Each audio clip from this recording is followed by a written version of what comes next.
Hello बच्चों, कैसे हो आप लोग। मैं राहुल स्वागत करता हूं आप सभी बच्चों का आपके अपने चैनल तपस्या क्लासेस में। बच्चों, मुझे उम्मीद है कि आप लोगों की पढ़ाई एकदम बढ़िया चल रही होगी, बिंदास चल रही होगी। आप सभी लोग घर बैठ के इस चैनल का, अपने चैनल का अच्छे से फ़ायदा उठा रहे होंगे।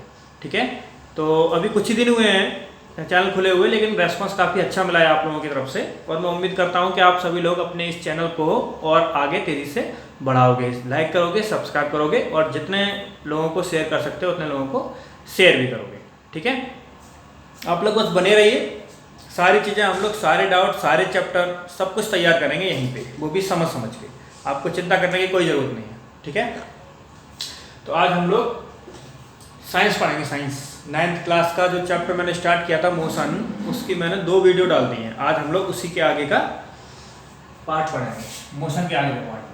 ठीक है, मोशन। राइटिंग में मत जाना बच्चों, राइटिंग मेरा उतना अच्छा नहीं है, पर समझ में आपके सब आएगा।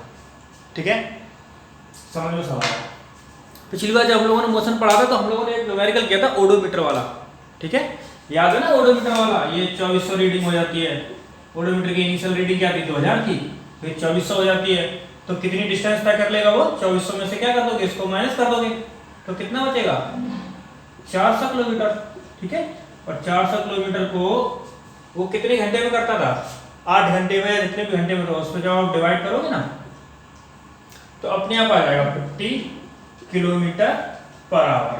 ठीक है, ये 50 किलोमीटर पर आवर उसकी एवरेज स्पीड आ जाएगी। इसी को अब देखो किलोमीटर पर आवर में है ये, पर ऐसा यूनिट क्या होती है, मीटर पर सेकंड। तो इसको आप मीटर पर सेकंड में चेंज करोगे, मीटर पर सेकंड में चेंज करोगे तो अपने आप ही जो भी वैल्यू आएगी 13-14 के आसपास आएगी। जो भी वैल्यू आएगी वो आप देख लेना, उससे समझ लेना। एक और क्वेश्चन करते हैं, एक और क्वेश्चन करते हैं।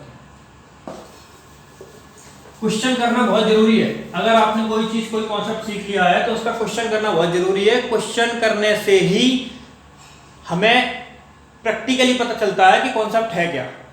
ठीक है, जब तक आपने सीखी हुई जो चीज है आपकी, उसमें आपने उसको अगर इम्प्लीमेंट नहीं किया है तो फिर वो आपके जहन में नहीं जाएगी अंदर। इसलिए क्वेश्चन करना बहुत जरूरी है। अब देखो, एक छोटा सा क्वेश्चन है। सपोज करो कोई बंदा है, ठीक है, कोई बंदा है, उसने स्विमिंग पूल की जो लेंथ है ना वो 90 मीटर है। कितनी है, 90 मीटर। ये कोई स्विमिंग पूल है, इसकी लेंथ कितनी है, 90 मीटर।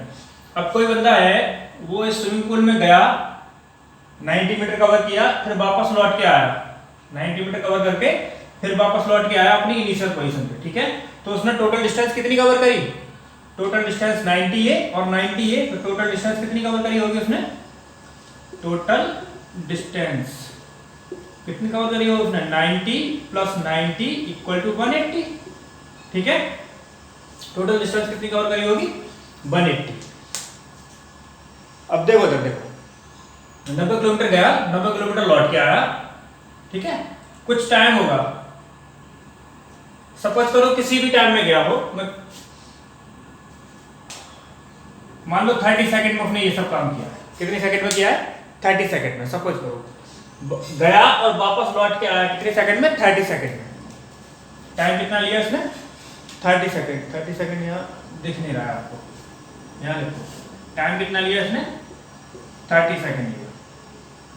अब देखो, अब आपसे ये पूछा जा रहा है कि उसकी जो स्पीड है वो क्या है, एवरेज स्पीड क्या है, और आपसे पूछा जा रहा है उसकी एवरेज वेलोसिटी क्या है। ठीक है, 2 चीजें पूछी जा रही है।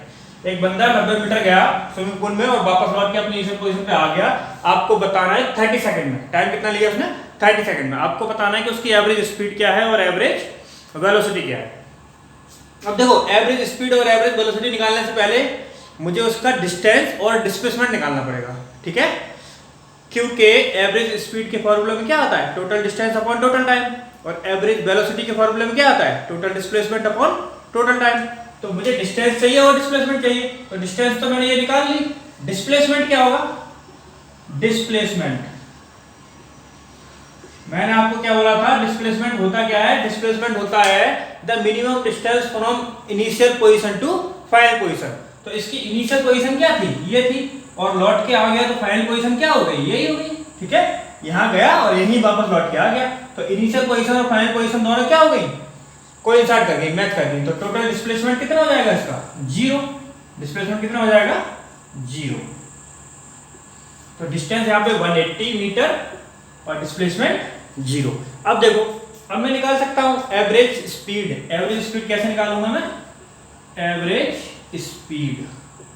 स्पीड कैसे निकालते हैं? Total distance upon total time. Total distance कितनी है? 180 मीटर अपॉन टोटल टाइम कितना है? 30 सेकेंड।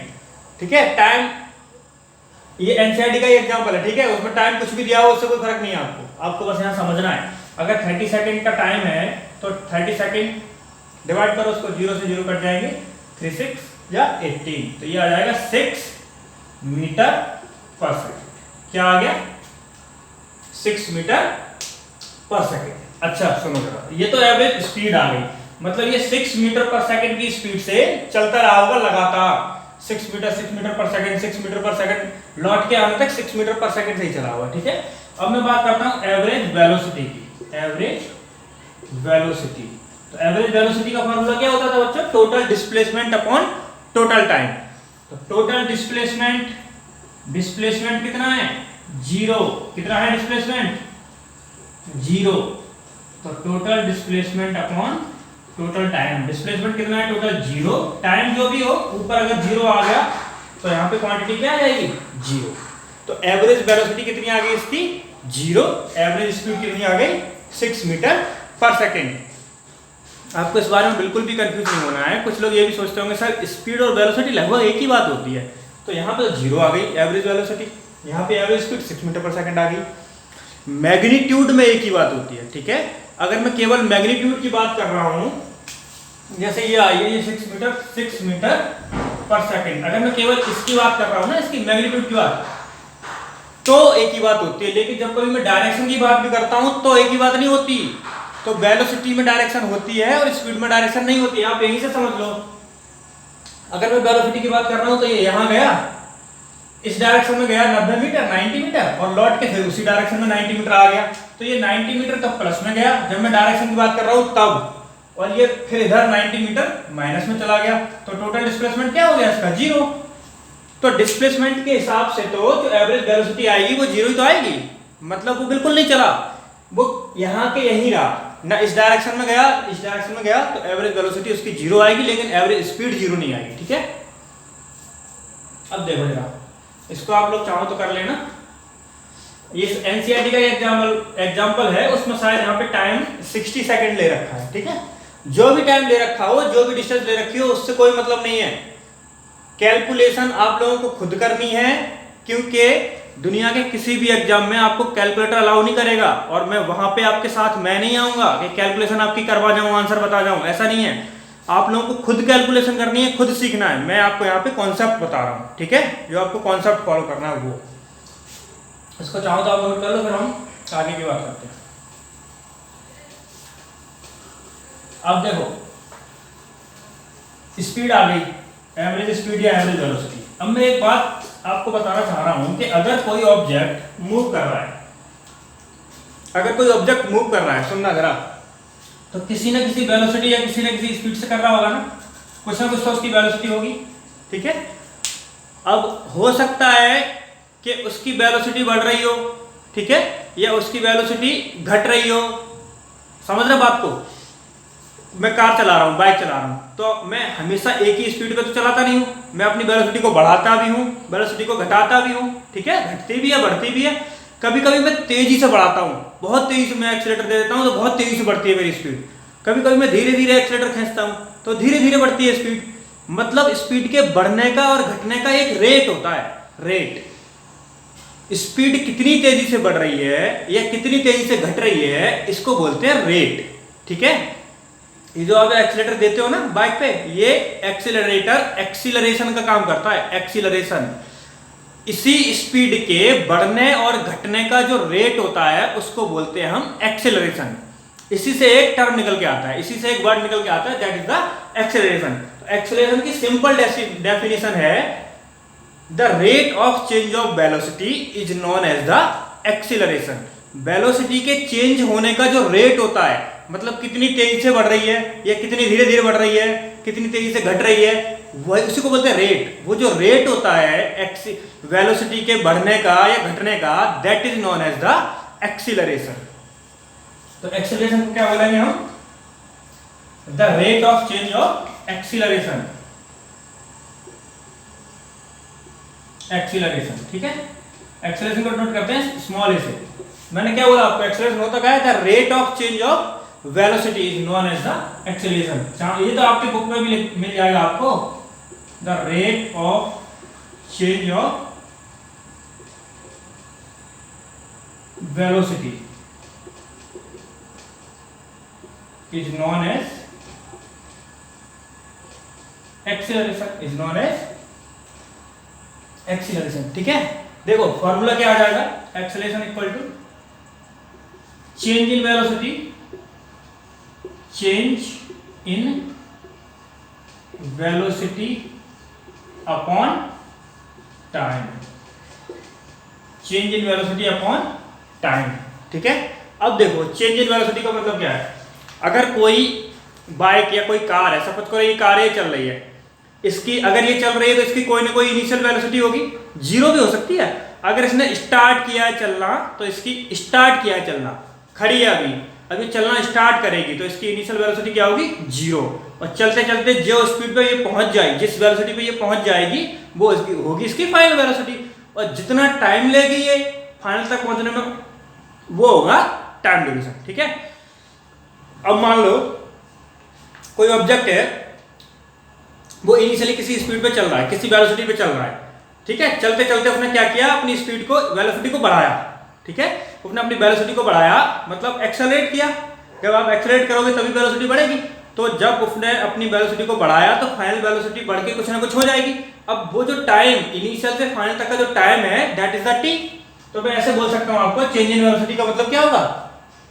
फाइनल वेलोसिटी क्या होगी इसकी?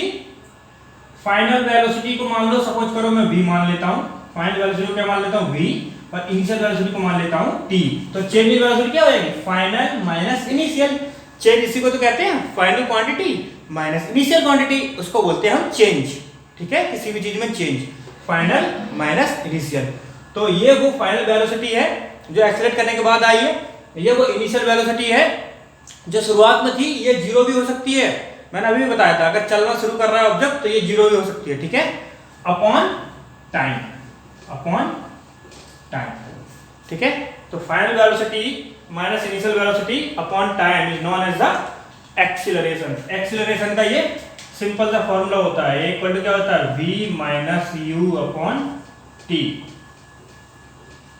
That is the acceleration. ध्यान रखना, where v is the final velocity, u is the initial velocity of the object and t is the time duration, ठीक है। अच्छा अब इसका वो क्या होता है? सर इसका भी तो कोई वो होती होगी SI यूनिट, ठीक है। SI यूनिट क्या होती है? देखो सर कुछ नहीं होती, ऊपर क्या है? वेलोसिटी, नीचे क्या है? टाइम। हम निकालना सीखते हैं, निकालना।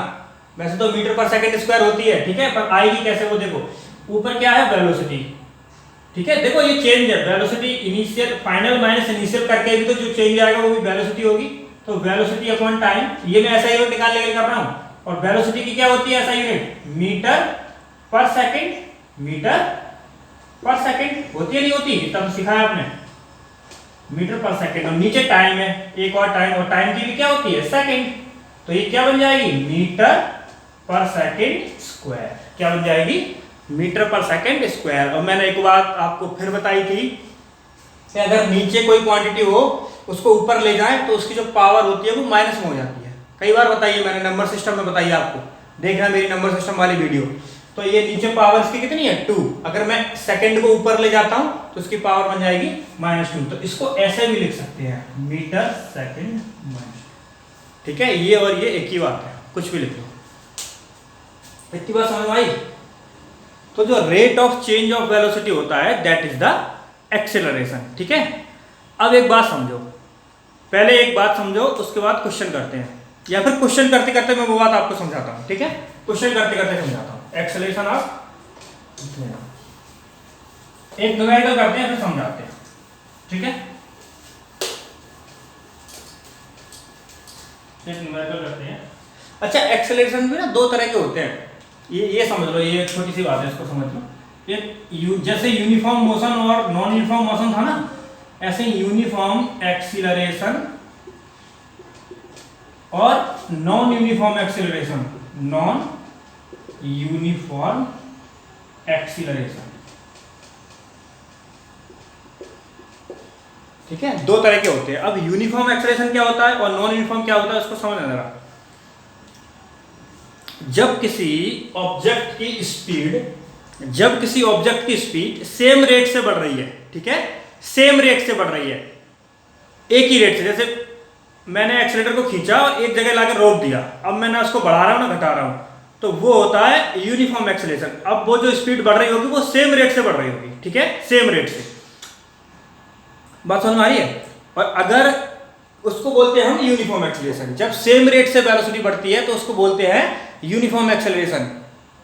मैं आपको बता भी रहा हूं कि अगर मैंने एक्सीलरेटर को खींचा और एक जगह लाकर रोक दिया, बस अब मैं कुछ नहीं करूंगा, अब जो स्पीड उसकी बढ़ती रहेगी वो सेम रेट से बढ़ रही होगी, ठीक है। और नॉन यूनिफॉर्म क्या होता है? नॉन यूनिफॉर्म वो होता है कि मान लो मैंने किसी का एक्सीलरेटर खींचा, अब मैं खींचता ही जा रहा हूं, बढ़ाता जा रहा हूं, तो स्पीड वेलोसिटी तो तब भी बढ़ेगी, लेकिन वो यूनिफॉर्म रेट से नहीं बढ़ेगी, नॉन यूनिफॉर्म रेट से बढ़ेगी। मतलब पहले धीरे धीरे बढ़ेगी, फिर तेजी से बढ़ने लगेगी और तेजी से बढ़ने लगेगी। जैसे जैसे मैं एक्सीलरेटर को खींचता जाऊंगा उतनी तेजी से बढ़ने लगेगी, उसको बोलते हैं नॉन यूनिफॉर्म एक्सेलरेशन, ठीक है। तो जब सेम रेट से वेलोसिटी बढ़ रही होती है, सेम रेट से वेलोसिटी इंक्रीज होती है, उसको बोलते हैं यूनिफॉर्म एक्सेलरेशन। और जो सेम रेट से नहीं होती उसको बोलते हैं non uniform acceleration,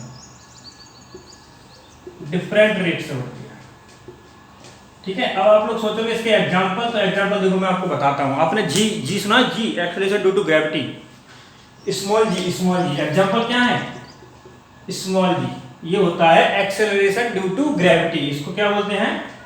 acceleration due to gravity. अगर आपने नहीं पढ़ा तो उसको पढ़ाएंगे, ये चैप्टर में आएगा। ग्रेविटी, इसकी वैल्यू क्या होती है? 9.8 मीटर पर सेकेंड स्क्वायर। इसकी वैल्यू क्या होती है? 9.8 मीटर पर सेकेंड स्क्वायर, फिक्स रहती है। इस एक्सेलरेशन ड्यू टू ग्रेविटी की जो वैल्यू होती है वो 9.8 मीटर पर सेकेंड स्क्वायर होती है, फिक्स रहती है। इसका मतलब ये है, ये वो वाली ग्रेविटी है जब कोई चीज ऊपर से गिर रही होती है नीचे।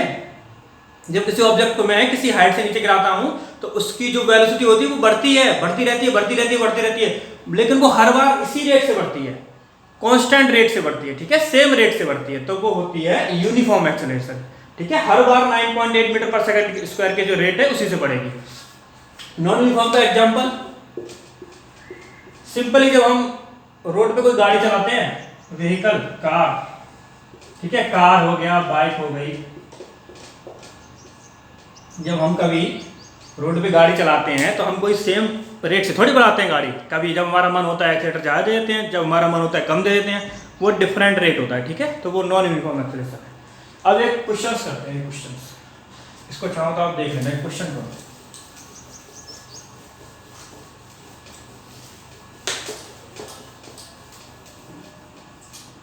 सपोज करो कोई बस है, ध्यान से सुनना। सपोज करो कोई बस है, स्टेशनरी बस। क्या है? स्टेशनरी बस, ठीक है, स्टेशनरी बस है। पर इस स्टेशनरी बस से मैंने एक्सेलरेट किया इस बस को, और मैंने क्या कर दिया, इसकी जो वेलोसिटी है वो 6 मीटर पर सेकंड स्क्वायर कर दी। जो वेलोसिटी है वो क्या कर दी? 6 मीटर पर सेकंड, ठीक है। देखो मैंने आपको थोड़ी देर पहले बताया था, स्टेशनरी है मतलब स्टार्ट किया है तो इनिशियल वेलोसिटी कितनी हो जाएगी? 0। तो इसकी इनिशियल वेलोसिटी कितनी हो जाएगी? 0, ठीक है। फाइनल वेलोसिटी कितनी हो जाएगी? 6 मीटर पर सेकंड, 6 मीटर पर सेकंड, क्योंकि मैंने इसको एक्सेलरेट किया है 0 से लेके 6 मीटर पर सेकंड तक। कितने टाइम में? टाइम भी तो बताना पड़ेगा ना आपको, कितने टाइम में किया है। तो सपोज करो ये यहां से लेके यहां तक आ गई 2 सेकंड में। सपोज करो 2 सेकंड में, टाइम कितना लगा इसमें? 2 सेकंड, ठीक है। अब क्या करना है मुझे? पहले तो मैंने 0 से स्टेशनरी ऑब्जेक्ट को एक्सेलरेट किया, जो मैंने वेलोसिटी थी वो 6 मीटर पर सेकंड कर दी 2 सेकंड में। अब मैं क्या कर रहा हूं, उसको ब्रेक लगा रहा हूं, उस पर ब्रेक लगा रहा हूं, मतलब फिर से मैं 6 मीटर से 4 मीटर पर सेकंड पे लेके आ रहा हूं। दूसरा केस समझना, इसी में दूसरा केस, जब मैंने ब्रेक लगाने शुरू किए अभी, तो यहाँ पे इनिशियल वेलोसिटी कितनी हो जाएगी इसकी 6 मीटर पर सेकेंड, और फाइनल वेलोसिटी कितनी हो जाएगी 4 मीटर पर सेकेंड। समझ रहे पहले बात को मैं क्या कहना चाह रहा हूँ। ये तो पहला केस हो गया जब मैंने 0 से लेके 6 मीटर पर सेकंड तक आया 2 सेकंड में, ठीक है। अब दूसरा केस, मैंने क्या किया, बस में ब्रेक लगाने शुरू किया। अगर मैंने ब्रेक लगाने शुरू किया तो इसकी स्पीड कम होगी, ठीक है, स्पीड कम होगी। अब स्पीड कम अगर होगी तो स्पीड कम होते होते 4 मीटर पर सेकंड आ गई, स्पीड कम होते होते 4 मीटर पर सेकंड पे आ गई, ठीक है, सपोज करो। तो इस केस में, ये नया केस है, इस केस में इनिशियल वेलोसिटी क्या होगी 6 मीटर पर सेकंड, क्योंकि अभी मैंने ब्रेक लगानी शुरू करी है। तो इनिशियल वेलोसिटी क्या है उसकी शुरुआत में 6 मीटर, और जब मैं ब्रेक लगा चुका हूं तो फाइनली वो क्या बन जाएगी 4 मीटर पर सेकंड, ठीक है। इसमें भी कोई टाइम लेगी, सपोज करो इसमें ले लिया उसने 4 सेकंड ले लिया, ठीक है, मान लो 4 सेकंड या 4 सेकंड ले लिया, सपोज करो, ठीक है। 4 सेकंड में मैंने ऐसे किया, टाइम कितना हो गया 4 सेकंड।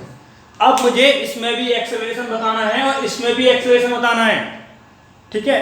मुझे बताना है इसका एक्सेलरेशन क्या है और इसका एक्सेलरेशन क्या है। तो देखो इधर मैंने एक्सेलरेशन का फॉर्मूला क्या पढ़ा है, final velocity minus initial velocity upon time. Final velocity यहाँ पे कितनी है 6, इनिशियल वेलोसिटी 0 अपॉन टाइम कितना है 2, तो ये कितना आएगा 6 अपॉन 2 मतलब 3 मीटर पर सेकंड स्क्वायर। इसका मतलब ये है कि ये जो एक्सेलरेशन है, जो शुरुआत में मैंने बस की स्पीड वेलोसिटी को बढ़ाई थी, उस समय जो हमारा एक्सेलरेशन था वो 3 मीटर पर सेकंड स्क्वायर था, ठीक है। अब मैं यहाँ आ जाता हूँ, ध्यान से देखना, ध्यान से ना, 3 चीजें निकल के आएंगी 3। इस केस में अगर मैं देखूंगा तो फॉर्मूला वही रहेगा, एक्सेलरेशन का फॉर्मूला क्या रहेगा, हमेशा हमेशा वही रहेगा, final velocity minus initial velocity upon time. अब देखना अगर फाइनल वेलोसिटी इसकी कितनी है 4 मीटर पर सेकंड, जो बाद में होती है वो फाइनल होती है, जो पहले होती है वो इनिशियल होती है। तो फाइनल वेलोसिटी कितनी है 4 मीटर पर सेकंड माइनस इनिशियल वेलोसिटी कितनी है 6 अपॉन टाइम कितना है 4, टाइम कितना है 4, ठीक है।